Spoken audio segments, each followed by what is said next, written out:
क्या आपने कभी सोचा है कि एक शहर का प्रशासन किस तरह से एक कागज पर लिखी छोटी सी शाही चार्टर से शुरू होकर अब इतने बड़े नेटवर्क में बदल सकता है?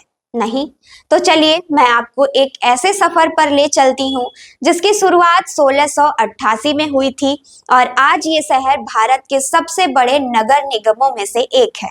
जी हाँ, हम बात कर रहे हैं चेन्नई नगर निगम की, जो सिर्फ एक प्रशासनिक इकाई नहीं बल्कि एक ऐतिहासिक यात्रा की गवाह है।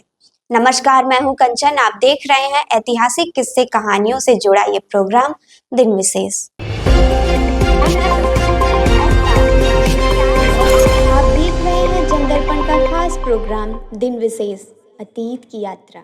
तो शुरू करते हैं उस दिन से जब इंग्लैंड के राजा जेम्स द्वितीय ने 30 दिसंबर 1687 को शाही चार्टर जारी किया। उस चार्टर में चेन्नई यानी तब जो मद्रास के नाम से जाना जाता था, उसको नगर निगम का दर्जा दिया गया था। उस चार्टर में चेन्नई यानी तब जो मद्रास के नाम से जाना जाता था, उसको नगर निगम का दर्जा दिया गया। 29 सितंबर 1688 को ये निगम अपनी पहली बैठक के लिए खड़ा हुआ। सोचिए, उस समय चेन्नई में अभी मोबाइल फोन नहीं थे, कंप्यूटर तो दूर की बात है।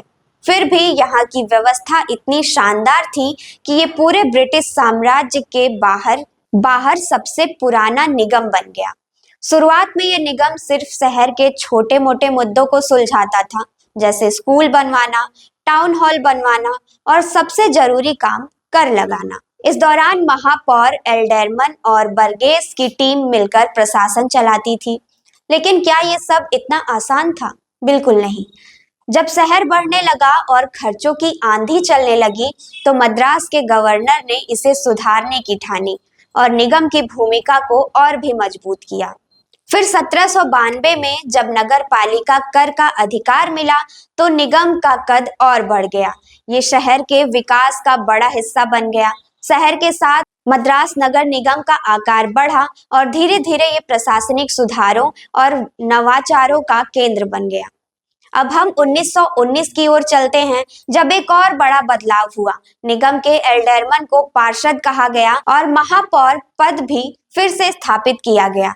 1933 में चेन्नई में एक महापौर का चुनाव हुआ और तब से लेकर अब तक ये पद हमेशा शहर की राजनीति में एक अहम स्थान बनाए हुए है। लेकिन क्या आप जानते हैं कि 20वीं सदी के अंत तक निगम के पास 68 वर्ग किलोमीटर क्षेत्र था और 1978 में इसने एक दमदार धमाका किया और 174 वर्ग किलोमीटर में फैल गया।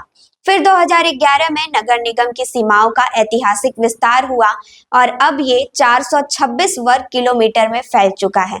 अब आप समझ सकते हैं कि चेन्नई का प्रशासन इतना बड़ा क्यों हो गया है। आजकल चेन्नई नगर निगम में 200 वार्ड है, जिसमें से हर वार्ड का प्रतिनिधित्व एक पार्षद करता है।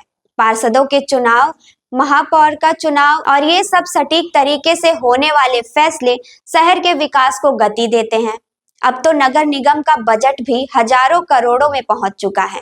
2020 में इसका बजट 3,815 करोड़ था, जो शहर के विकास और नागरिकों की भलाई के लिए इस्तेमाल होता है। ये है कहानी उस नगर निगम की जो 1688 में एक शाही चार्टर से शुरू हुआ था और आज एक आधुनिक और विकसित शहर का रूप ले चुका है।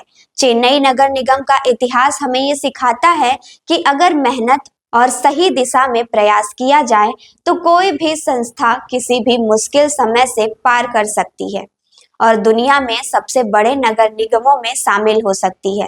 इस नगर निगम का इतिहास सिर्फ एक प्रशासनिक प्रक्रिया का नहीं, बल्कि एक जीवित इतिहास का हिस्सा है, जो शहर की पहचान, उसकी संस्कृति और उसकी नब्ज को महसूस करता है। आपको ये जानकारी कैसी लगी, हमें कमेंट करके जरूर बताएं और देखते रहें जनदर्पण न्यूज। धन्यवाद।